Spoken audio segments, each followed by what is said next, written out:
Corona को देश में आए हुए 1 साल से ज़्यादा हो गया और मौजूदा हालात को देखते हुए यह कह पाना मुश्किल है कि हमारी केंद्र सरकार ने और हमारी राज्य सरकारों ने पर्याप्त तैयारियां की होंगी।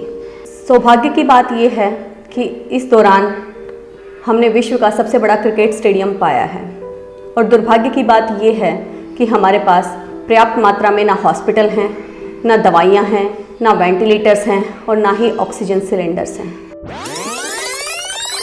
नमस्कार, मैं ज्योति आनंद इन्फॉर्मल न्यूज़ में आपका स्वागत करती हूं। आज हम बात करेंगे कोरोना के देश में मौजूदा हालात की।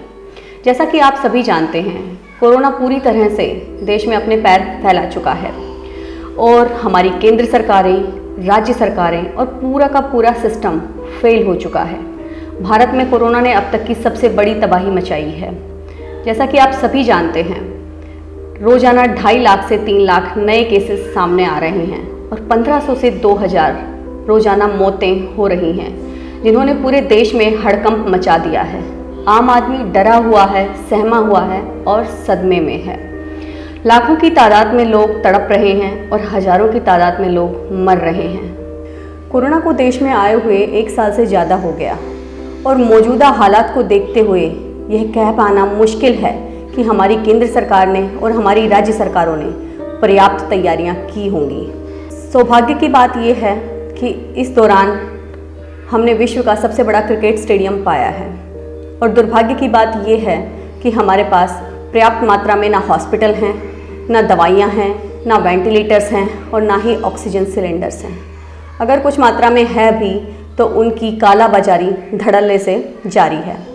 और ऐसे में अगर हमने वैक्सीन का शोध कर भी लिया है तो हमारे पास इस हालात में पर्याप्त वैक्सीन भी मौजूद नहीं है। और इसी दौरान कोविशील्ड यानी कोरोना की वैक्सीन कोविशील्ड के निर्माता अदर पूनावाला का बयान सामने आता है।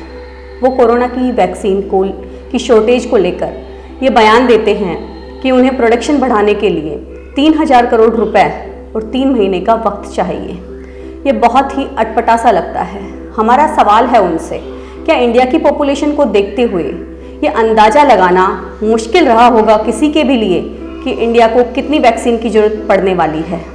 इन्हें इंडिया की ही नहीं बल्कि हमारे पड़ोसी राज्यों की। तो ऐसे में इनका ये बोलना कि अब ये प्रोडक्शन शुरू कर देंगे बहुत ही अटपटा सा है। इसी बीच इनके बयान के जवाब में एम्स के डायरेक्टर मिस्टर रणदीप गुलेरिया का भी जवाब आता है। वो भी यही कहते हैं कि इंडिया की पॉपुलेशन को देखते हुए ये अंदाज़ा लगाना किसी के भी लिए बहुत मुश्किल नहीं है कि इंडिया को कितनी वैक्सीन की ज़रूरत रहेगी। ये कोई रॉकेट साइंस नहीं है। और अब हम बात करते हैं इंडिया के सबसे बड़े हॉस्पिटल एम्स दिल्ली की। पूरा एम्स मैनेजमेंट कोरोना से निपटने में लगा हुआ है। हॉस्पिटल की नॉर्मल ओपीडी पूरी तरह से बंद कर दी गई है। इमरजेंसी में सिर्फ कोरोना के सीरियस पेशेंट ही एडमिट किए जा रहे हैं। ऐसे में इसके अलावा जो दूसरे राज्यों से या देश के दूसरे कोने कोने से गंभीर बीमारियों से ग्रसित पेशेंट अपने इलाज के लिए एम्स में आते थे, उनका इलाज इस वक्त एम्स के लिए संभव ही नहीं है, क्योंकि इस समय एम्स का पूरा ध्यान कोरोना पर है।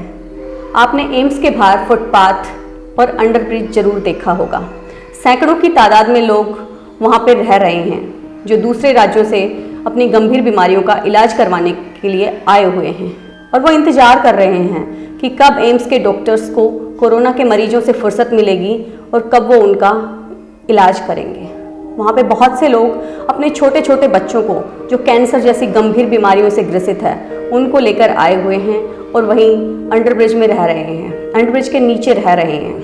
ना उनके पास खाने के लिए पर्याप्त पैसा है, ना उनके पास वापस अपने राज्य या शहर या गांव जाने के लिए पैसा है। वो खाने के लिए भी एनजीओ की खाना बांटने वाली गाड़ियों पर आश्रित हैं। मरीजों को लेकर एम्बुलेंस लगातार एम्स में आ रही है, लेकिन उनमें से ज़्यादातर को बिना एडमिट किए ही वापस भेजा जा रहा है। दूसरी गंभीर बीमारियों का इलाज करवाने के लिए कुछ लोग वहीं पे ही बैठे हुए हैं जो आकाश को ताक रहे हैं और कुछ लोग खाना बांटने के लिए आई हुई गाड़ियों के लिए लाइन में लगे हुए हैं। हमारा निवेदन है देश के राजनेताओं से, अभिनेताओं से, देश की बड़ी बड़ी सेलिब्रिटीज़ से, केंद्र सरकार से और राज्य सरकारों से और जनता से भी कि सभी मिलकर एकजुट हों और जिससे जो बन पड़ता है वो सब करें और देश को इस महामारी की आग में जलने से बचाएं। धन्यवाद। हमारे साथ बने रहने के लिए इन्फॉर्मा न्यूज़ को सब्सक्राइब करें, लाइक करें, शेयर करें। धन्यवाद।